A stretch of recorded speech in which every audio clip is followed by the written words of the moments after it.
What's up, everybody? Welcome back to another Pitching Ninjas Top 5 Filthiest Pitches of the Day. We're going to kick it off with the honorable mentions. First, I have Aaron Ashby for these 6 sinkers. Look at those things. Next, Brad Keller for throwing flames. I love this world where Brad Keller is throwing 99-mile-an-hour heaters. Next, Charlie Morton for these curveballs with over 3,300 RPMs. He had 6 Ks in 6 innings, giving up 1 run. And lastly, Blake Trinan for these sinkers and sweepers. I love the way his stuff moves. Here's an overlay of the two. Filthy stuff. Before we get into the top 5 filthiest pitches of the day, got a question for you. And leave me your answer in the comments. Do you consider Bob Geldof a famous musician or not? My top 5 filthiest pitches of the day yesterday. At number 5, Yohan Duran for this 103-mile-an-hour game-ending pitch. I love his entrance. I love everything about this. I love the fact he's on the Phillies. This makes this team better. I'm not even a Phillies fan, but it's fun. At number 4, Edward Cabrera for these changeups up to 96 miles an hour. This 96-mile-an-hour changeup also had 21 inches of run. That's disgusting. It changeups of 95, 94, curveballs, sliders, just absolute brilliance from Edward Cabrera taking down the Yankees. He had 7 Ks in 6 innings, giving up 2 hits and 1 run, and that 1 run was a home run, Will. So it doesn't count because they won. His ERA this year, 3.24. And the Marlins are now at 500 for the season.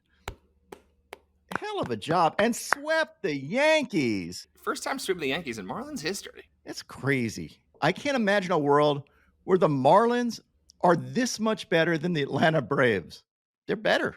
I don't think there's an argument. At number 3, Yoshinobu Yamamoto for these splitters and slider and cutter. He had 6 Ks and 5 2/3 scoreless innings, giving up no walks. Solid outing from Yoshinobu Yamamoto. At number 2, Dylan Cease for picking up a Dolly Parton with 9 Ks and 5 scoreless innings, giving up only 1 hit. And these wicked sliders and overpowering fastballs. Fantastic effort by Dylan Cease. And at number 1, Christopher Sanchez. He had 6 Ks and 8 scoreless innings, giving up 5 hits. He had 14 whiffs on his changeup. And during the game, they cut to Tarek Skubal in an interview, and he said Christopher Sanchez's changeups metrics are better than his. So I dived into this a little bit. Here's a comparison of these guys side by side. But you can see Skubal makes the point that Sanchez's arm slot is lower and that he gets more depth on his changeup than Skubal does. And you can see right here, he is right. Christopher Sanchez's arm slot, about 30 degrees. Tarek Skubal's 50 degrees. Skubal's run value of his changeup is 19 this season. Sanchez is 17. This is the second and third most valuable pitch in terms of run prevention in baseball, and number 1 and 2 among changeups. Sanchez gets a tiny bit more horizontal movement, but a good bit more depth on his changeup. Skubal's has 6.6 inches of induced vertical break, which means his drops more than his fastball, but it doesn't drop more than gravity. Sanchez gets negative 1.4 inches of induced vertical break, which means his drops 7 inches more than Skubal's. He also has over an inch more horizontal movement. Velo, Skubal throws his on an average of 88.1 miles an hour. Sanchez, 86.1 miles an hour. Sanchez has a 47% whiff rate, a 137 batting average against, and a 186 slug against. Skubal, 47.4% whiff rate, 163 batting average against, and 232 slug against. Skubal throws his 32% of the time. Sanchez throws his 37% of the time. You can see some of these numbers are close, but I think Skubal's got a point. Christopher Sanchez's changeup may actually be better than his. Of course, Skubal's a slightly better pitcher because he throws a good bit harder, but do not sleep on Christopher Sanchez's changeup and take Tarek Skubal's word for it. Sanchez has a great changeup.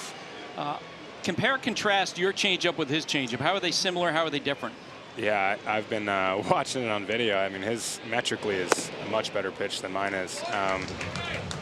He's executing it at a really high clip too, which is impressive to watch. And sinker, changeup, occasional slider. You know, he's a really good pitcher.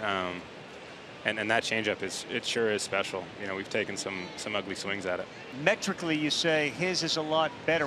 What does that mean? Do you then chase whatever that number is? Like, how do you deal with somebody who's superior when it comes to metrics? Yeah, I mean, you try to, right? You try to. I mean, if I could throw that pitch every time, -4 and -15, I would try to, you know, every single time if I could somehow bottle that up, you know, and that's the goal. That's something that I work on, you know, when I'm in between starts. But it's also might not be as attainable just from my slot as it is for his slot. On the corner, strike 3.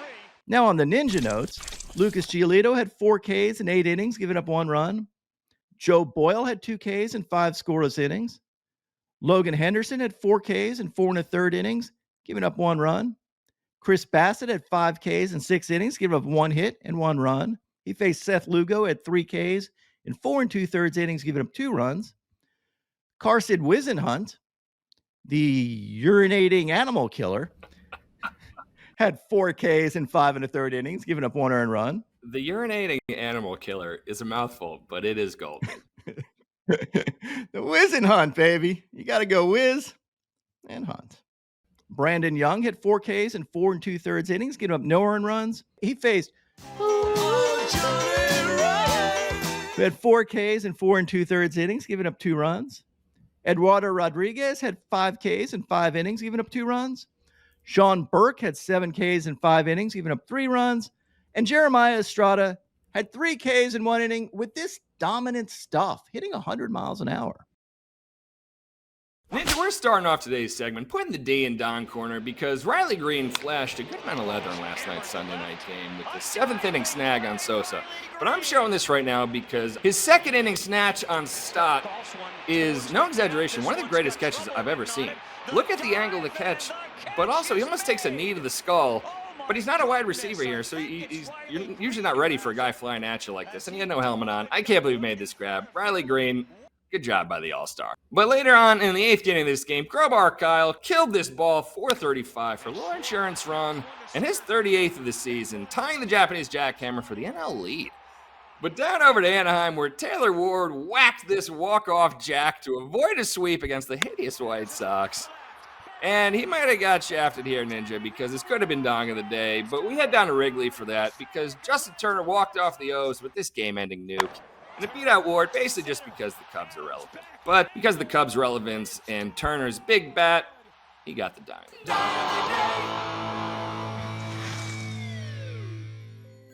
And now, my pitching ninja moment of Zen. This is so cute. It's little Don and little Mud from the Padres game. Batting second and the designated hitter, Luis Arias. My picks of the day today, I'm going to take a ladder with Eric Lauer, 5 Ks or more, 6 Ks or more, and 7 Ks or more. What would your picks of the day be?